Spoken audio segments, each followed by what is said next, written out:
అందరికీ నమస్కారం. ఈ సంవత్సరం అనగా 2024 క్రోధినామ సంవత్సరంగా ఉగాది ఆరంభించబోతున్నాం. ఈ క్రోధినామ సంవత్సరంలో ద్వాదశ రాశుల వారికి ఎటువంటి ఫలితాలు ఉంటాయో ఒక్కసారి చూద్దాం. ముందుగా మేషరాశి. మేషరాశి అనగా అశ్వని నక్షత్రానికి సంబంధించిన 4 పాదములు, భరణి నక్షత్రానికి సంబంధించిన 4 పాదములు, కృత్తికా నక్షత్రానికి సంబంధించిన మొదటి పాదం మాత్రమే మేషరాశిగా పరిగణించాలి. ఈ మేషరాశి వారికి ఈ సంవత్సరం ఆదాయం 8, వ్యయం 14, రాజ్యపూజ్యం 4, అవమానం 3.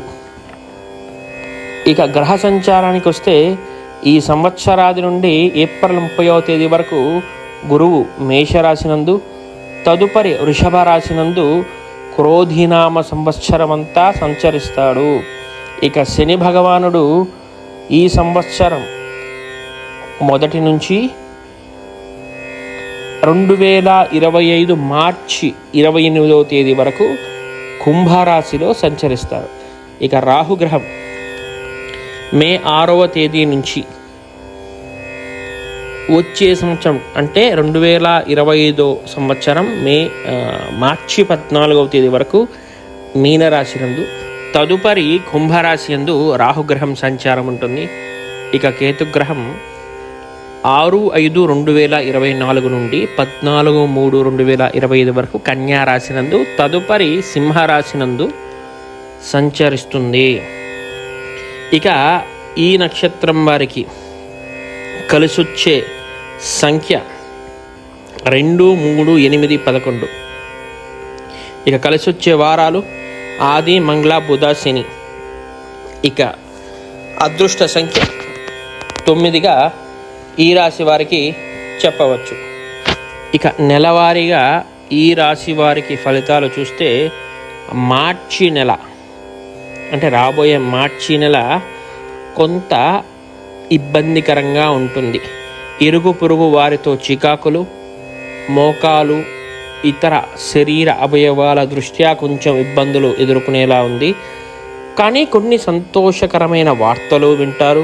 వృత్తి, వ్యాపార, ఉద్యోగుల వారికి కొంచెం ఖర్చులు అధికమయ్యే అవకాశం ఉంది. ఇక ధనం ఆదాయం చేయటం కూడా ఈ సంవత్సరం అవసరమే అని మీరు భావిస్తారు. తదుపరి ఏప్రిల్ నెల మీరు చూస్తే అద్భుతంగా ఉంటుంది. నూతన వాహనాలు, గృహాలు, బంధుమిత్రులతో ప్రయాణాలు రకరకాలు ఉంటాయి. కానీ ఈ ప్రయాణాల్లో వీటిలో శరీరం అలసట చెంది బాగా విసుగు చెందే అవకాశం ఉంది. కాబట్టి ఏప్రిల్ నెల కొంతమేర ఆరోగ్యం పట్ల దృష్టి వహించాలి ఈ మేషరాశి వారు. ఇక మే నెల చూస్తే రుణాలు ఎక్కువయ్యే అవకాశం ఉంది. ఆరోగ్యం పట్ల ఈ మంత్ కూడా చాలా అవసరం, మీరు శ్రద్ధ వహించాలి. వృత్తి వ్యాపారాలు కూడా కొంత అనుకూలంగా ఉండే అవకాశం ఉంది. పెద్దవాళ్ళతో గొడవలు పడద్దు. మానసిక ఉల్లాసం ఎంతైనా అవసరం అనే విషయాన్ని ఈ మే నెలలో మీరు గుర్తిస్తారు. ఈ జూన్ నెలకు వస్తే ఉద్యోగులకు బాగుంటుంది, వ్యాపారులకు బాగుంటుంది, ఆరోగ్యం అద్భుతంగా ఉంటుంది. వ్యాపారం కొంత ఇబ్బంది అయినప్పటికీ గట్టెక్కుతారు. ఇక జూలైలో ఆరోగ్యం అనుకూలం, ధనం కొంత ఖర్చు అవుతుంది, శుభకార్యాలు చేస్తారు. వృత్తి, ఉద్యోగ, వ్యాపారాల్లో రకరకాల ఫలితాలు ఉంటాయి ఈ మేషరాశి వారికి. ఇక ఆగస్టు నెల, సెప్టెంబర్ నెల 2 నెలలు చూస్తే ఇక అద్భుతం అనేదేంటో ఈ 2 నెలల్లో మీరు చూస్తారు.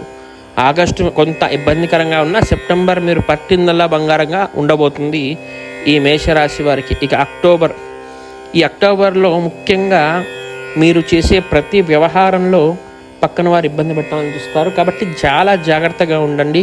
ఇక ముఖ్యంగా ఎవ్వరికి ఎటువంటి అగ్రిమెంట్లు, డాక్యుమెంట్ల మీద మధ్యవర్తిత్వ సంతకాలు దయచేసి మీరు చేయవద్దు.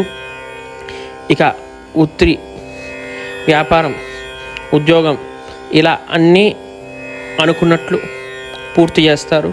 శరీరం నందు కొంత అధిక భాగం, ఒక రకంగా చెప్పాలంటే శరీరం పట్ల ఒక విరక్తికైన భావం కలుగుతుంది ఈ నెలలో. ఇక నవంబర్, డిసెంబర్ 2 నెలల్లో కూడా ఇక గడిచిన కాలం కంటే భవిష్యత్తు ఎంతో అద్భుతంగా ఉండబోతుంది అన్న దృఢ సంకల్పాన్ని, విశ్వాసాన్ని మీకు ఈ సంవత్సరం తెలియజేస్తారు. మొత్తానికి మేషరాశి వారికి ఫలితాలను మీరు గమనించినట్లయితే కొంత మిశ్రమ ఫలితము, కొంత శరీరానికి సంబంధించిన శ్రమ, ఆరోగ్యం పట్ల చాలా శ్రద్ధ ఖచ్చితంగా ఈ మేషరాశి వారికి అవసరం ఈ నెలలో. శుభం భూయాత్.